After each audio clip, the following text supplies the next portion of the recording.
Field research has its roots in anthropology and sociology.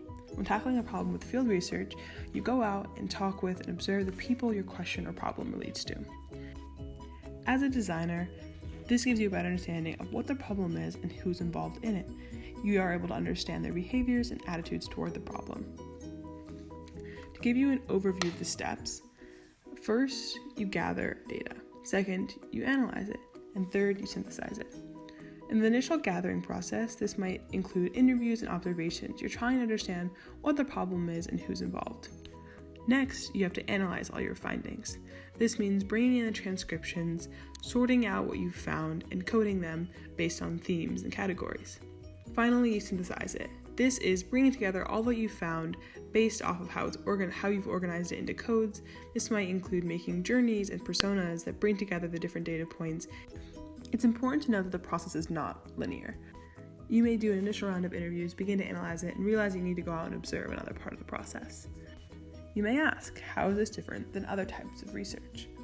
What's important here is that in field research, you're not looking for an absolute answer. Instead, you're going out and discovering insights in the real world that will lead you to create a solution. In short, this is not for one-answer problems. Your goal of field research is to focus less on output and more on developing a solid understanding of the problem you're trying to solve. This all comes from the belief that an understanding of the problem in the audience will lead to the generation of better quality solutions. Field research is best used for problems that are human-centered. These challenges should be framed, meaning the problem is known, but it's best when the solutions are unknown. This unknown solution could be simple. It could be just a redesign of an existing product. Or you could be creating an entirely new solution or designing from scratch. In this case, your problem might be a little bit more unframed, and you might need to first define what your problem is or divide it into a more manageable section.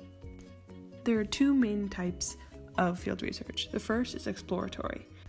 This is where you have an initial understanding of a problem, but your main goal is to dig deeper and better understand the problem or the audience around it. Second is evaluative. This is where you already have a concept and are looking to validate or optimize an idea or redesign. Finally, I'll leave you with 3 key concepts to keep in mind when conducting field research. The first and most obvious is empathy. As we've mentioned, the problems that field research aims to solve are human-centered. This means in order to solve them, you have to empathize with your audience, understand their problems and experiences and backgrounds. Second key concept is that field research is contextual. You're going out into the field, meaning the natural setting of where these problems exist. This is how you understand how things work and the problems based on seeing what exists in the real world of your audience. This demands having understanding for contexts that are different than your own, and more importantly, being non-judgmental of these contexts.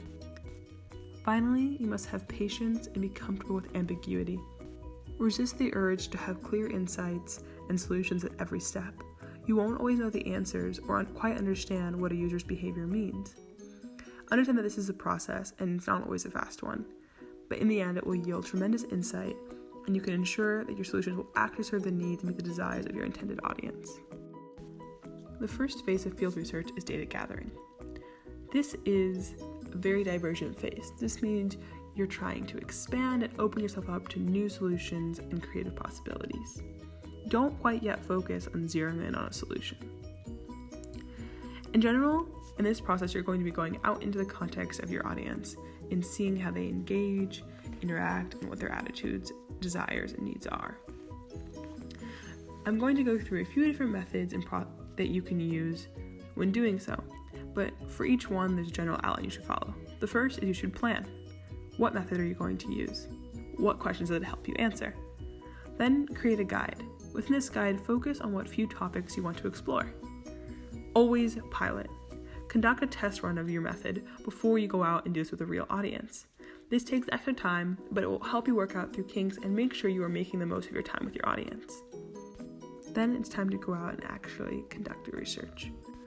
An important note here is don't just write down what people say. Look for what they do as well. Finally, a critical step is transcribe. It's best if you can do this the same day or the day after you complete a session. Writing it all down and making sense of what you experienced and observed before you forget is so crucial. Doing this soon will allow the transcription process to spark memories and moments that you might not remember later or that you didn't record. The first method we'll explore is observations. Observations can last an hour or even multiple days, and there are 3 different types. The first is participant observations. This is when you become an active member of your audience and experience firsthand what they do and what their interactions are. This is you understanding their reality from their point of view. The second is non-participant. This is a more passive experience. Here you're trying to understand the situation and the context in which your audience exists. The third is shadowing. This is a very close observation, typically of a single person. To provide an example, in my research, I was trying to understand what the typical college visit experience was like. This meant for me and my observations, I was no longer going to be a tour guide, but instead take the tour and understand what that experience was like. When making observations, your goal is to become immersed in your audience's experience and understand their pains and desires. This immersion can be strong. This is why guides are so important. They help you in the moment remind yourself what to keep an eye out for and what to listen for. Things you should make note of are people's body language, the demographics of the people who surround you. What do you hear? What do you smell? What are people wearing?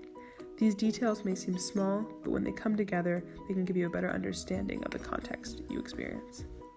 A second method for data gathering is contextual inquiries. Contextual inquiries combine observations and in-depth interviews with the goal to learn how an audience member performed a certain task or how they use a product.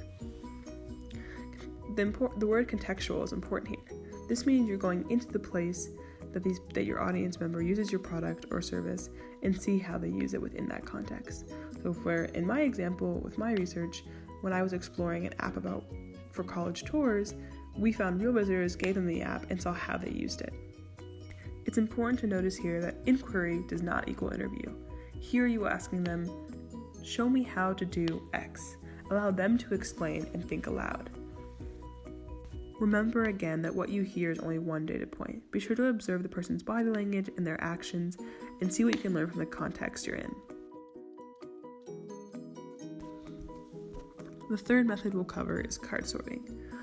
Card sorting is super helpful for understanding what your audience's values are and what they find important and why. How card sorting typically works is you provide your participant with a set of cards. These typically have a single word or maybe picture on them.